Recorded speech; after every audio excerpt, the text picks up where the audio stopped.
Martín, Marina, buenas noches para ustedes y para todos. Y sí, como dijo Marina, nos encontramos en este congreso tradicional que ya organiza la Asociación de Institutos de Enseñanza Privada. Congreso que les destaco, chicos, estuvimos presentes esta tarde. Año tras año va superando la convocatoria. Muchísimos referentes de distintas partes del país y debatiendo sobre distintos temas muy interesantes que hacen a la educación, sobre el presente, el futuro de la educación privada, cómo incide la inteligencia artificial y este tema que vos marcabas y que recién presentábamos con el ministro Martín, que tiene que ver con la reforma educativa. Y justamente nos parecía importante venir a preguntar acá porque en medio de la controversia que generó el anuncio por la no repitencia a partir del año que viene, uno de los sectores que salió a bancar al ministro fue justamente esta Asociación de Institutos de Enseñanza Privada y por eso estamos en este momento con su secretario ejecutivo, con Martín Zurita. Te agradecemos por el tiempo, por la predisposición y te preguntamos por este tema, cómo están encarando lo que va a ser la reforma educativa del año que viene. Bueno, buenas noches Bruno, nosotros realmente estamos muy conformes con esto porque hemos aportado ideas, el gobierno de la provincia nos convocó y nosotros en esa convocatoria pudimos de alguna manera exponer las ideas del sector, muchas fueron tomadas en cuenta y consideramos que es importante que los chicos tengan básicamente la premisa de que deben aprender, ¿no?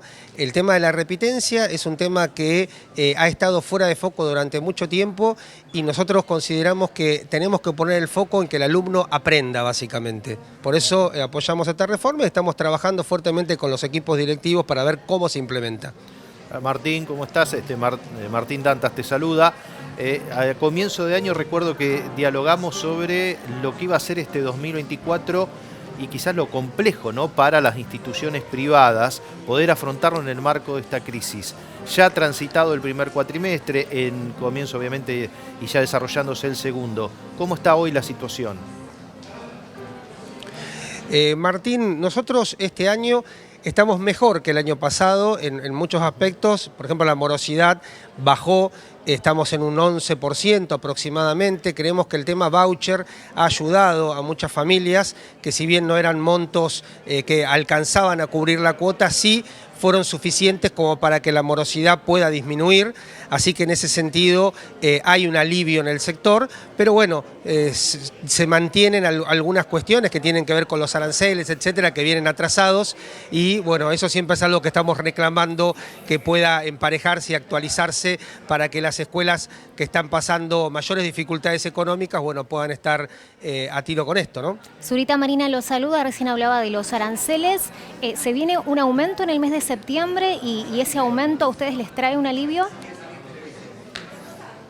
Sí, nosotros entre el 80 y el 90% de la conformación de la cuota de un colegio privado tiene que ver con costo laboral. Por lo tanto, cada vez que hay aumento, y en este contexto inflacionario prácticamente todos los meses hay aumentos de salarios para el personal, afecta a la cuota y bueno, hoy se ha autorizado un aumento hace unas horas del 4,5% para las escuelas que tienen aporte estatal, que son el 70% de las 6.300 escuelas bonaerenses, y para el mes de octubre un 4%. O sea, ya se establece estos aumentos para que la familia de alguna manera pueda organizar sus gastos, 4,5% para septiembre, 4% para octubre.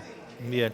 Zurita, dentro de los temas que se están tratando también, incluso en Mar del Plata, se ha puesto sobre la mesa, el propio intendente, tiene que ver con la esencialidad en lo que es la educación. ¿Le parece que escuchemos brevemente la palabra del ministro sobre este tema? Sí, cómo no. El régimen, la ley de esencialidad, de declarar la educación esencial, no va a evitar el ausentismo de los docentes.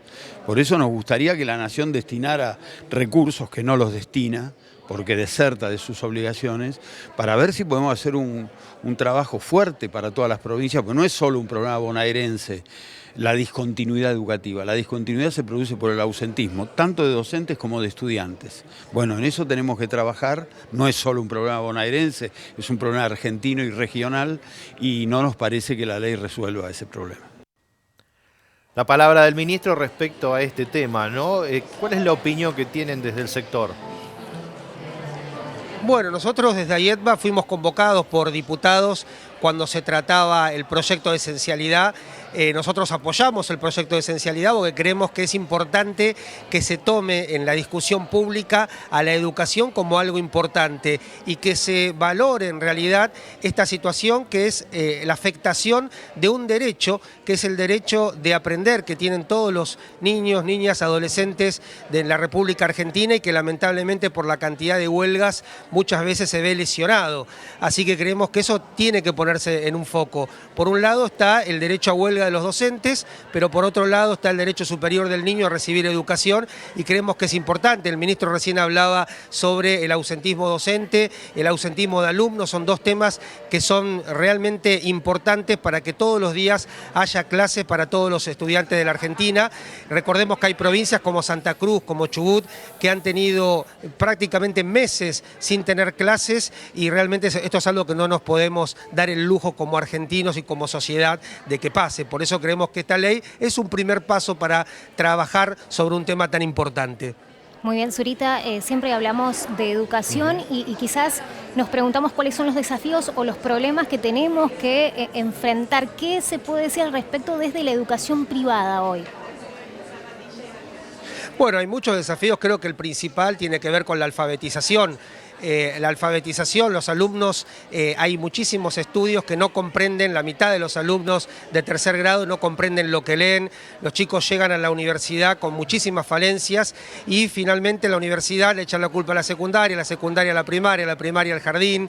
El otro día salió un informe también sobre los problemas de matemática, el 70% de los alumnos no puede resolver una regla de 3 o ecuaciones simples y creo que esto es un tema realmente grave que tenemos que mejorar, por eso se está trabajando en las 24 jurisdicciones y el gobierno nacional en planes de alfabetización para ver si el tema de la lectura, la escritura y las operaciones matemáticas básicas pueden realmente tener resultados diferentes a lo que hoy tenemos. Es increíble que estemos discutiendo de esto en el Congreso. Recién la disertante Florencia Salvareza habló mucho de este tema, de la alfabetización, de la inteligencia artificial y creo que es el desafío que tenemos como sociedad para poder solucionar, porque con este panorama realmente la sociedad argentina no tiene un buen futuro. Bueno, Martín, Zurita, te agradecemos mucho por el tiempo, te dejamos volver al Congreso que te sacamos un cachito. Muchas gracias, Bruno, gracias a ustedes. Bueno, ahí la palabra de Martín Zurita, referente de la asociación que nuclea a los colegios privados de toda la provincia de Buenos Aires, con distintos temas que hacen justamente a los desafíos de la educación privada y también este adelanto que recién nos daba, ¿no? Sí. Cómo se van a actualizar las cuotas en septiembre y en octubre, 4,5% para septiembre, 4% para octubre, un numerito a tener en cuenta para las familias que siempre es algo que se sigue de cerca. Sin dudas, Bruno, y además otro dato que dio, que en principio era el temor cuando inició este ciclo lectivo, que era la morosidad ante la crisis. También. Fíjate que es algo que también sorprende, ¿no? Bruno, además de los datos que nos da, que tiene que ver con la economía familiar, pero también que bajó, algo que no se esperaba para este 2024. Tal cual, Martín. De hecho, hoy también lo conversábamos con el ministro de si había preocupación por alguna suerte de éxodo de justamente matrícula privada a la pública. A pesar del contexto difícil que es para muchas familias, eso todavía no se está viendo. Y bueno, por lo menos un dato alentador para ver cómo sigue la educación, que lo importante es tener en cuenta que cuando hablamos de educación hablamos de futuro, hablamos de la educación y de la preparación de las generaciones que se vienen. Por eso siempre es importante poner estos temas en la agenda pública y tratarlos, por ejemplo, como en esta entrevista. Bien. Gracias, Bruno. Abrazo. Acá estamos presentes.